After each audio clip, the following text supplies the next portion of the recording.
चिड़िया और कौवे की कहानी। एक बार की बात है, जंगल में एक पेड़ पर चिड़िया का एक घोंसला था। एक छोटी सी चिड़िया उसमें रहती थी। एक दिन अचानक से वहां एक कौवा उड़ता हुआ आया और चिड़िया के घोंसले के पास बैठ गया। उसने चिड़िया से अच्छे से और प्यार से बातें की और दोनों में मित्रता हो गई। उस दिन के बाद से कौवा रोज चिड़िया से मिलने आने लगा। दोनों ढेर सारी बातें करते और एक दूसरे के साथ समय बिताने लगे। कई बार वो दोनों भोजन की खोज में भी साथ साथ जाया करते। एक दिन कौवा और चिड़िया भोजन की खोज के लिए निकले। उड़ते उड़ते वो एक गांव में पहुंचे। वहां एक घर के आंगन में चटाई पर लाल मिर्च सूख रही थी। जब कौवे की नजर लाल मिर्च पर पड़ी तो वह चिड़िया से बोला, देखो देखो, नीचे उस घर में बहुत सारी लाल मिर्च पड़ी हुई है। दोनों नीचे चटाई के पास आकर बैठ गए।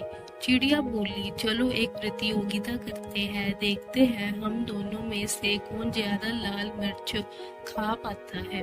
कौवे ने बोला, ठीक है, लेकिन मेरी एक शर्त है, जो जीता वो दूसरे को खा जाएगा।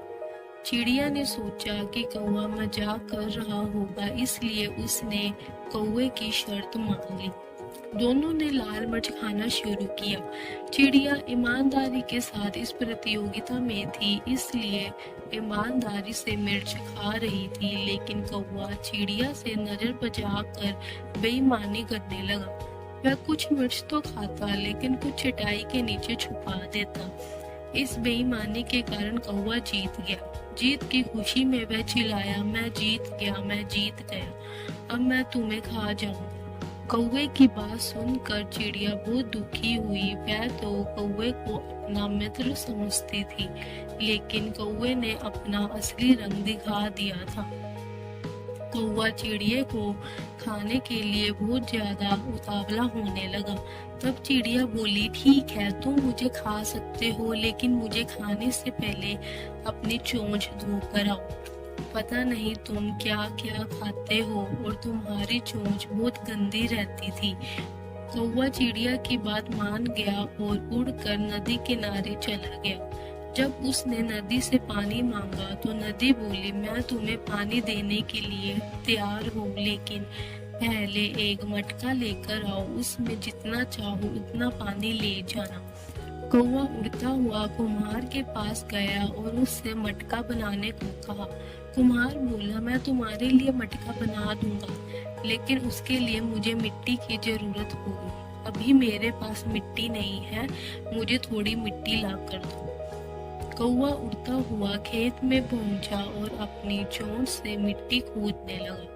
तब धरती उससे बोली, पूरी दुनिया जानती है कि तुम कूड़ा और गंदगी खाते हो, इसलिए मैं तुम्हें अनुमति नहीं दूंगी कि तुम मेरी मिट्टी पर अपनी चोंच मारो। इसलिए यदि तुम्हें मिट्टी चाहिए तो कुदाल लेकर आओ।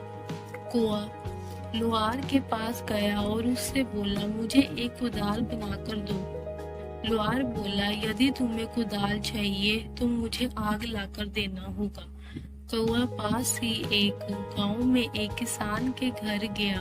वहां किसान की पत्नी खाना बना रही थी। कौवा उससे बोला, मुझे आग चाहिए। किसान की पत्नी ने चूल्हे में जलती हुई एक लकड़ी निकाल कर कौवे की चोंच पर रख दी। आग की लपट उसके पंखों तक पहुंच गई और कुछ ही देर में कौवा जलकर भस्म हो गया। इस प्रकार अपने मित्र से छल करने वाले कौवे के प्राण निकल गए। इस कहानी से हमें यही शिक्षा मिलती है कि छल करने वाला अपने किए का फल अवश्य भुगतता है।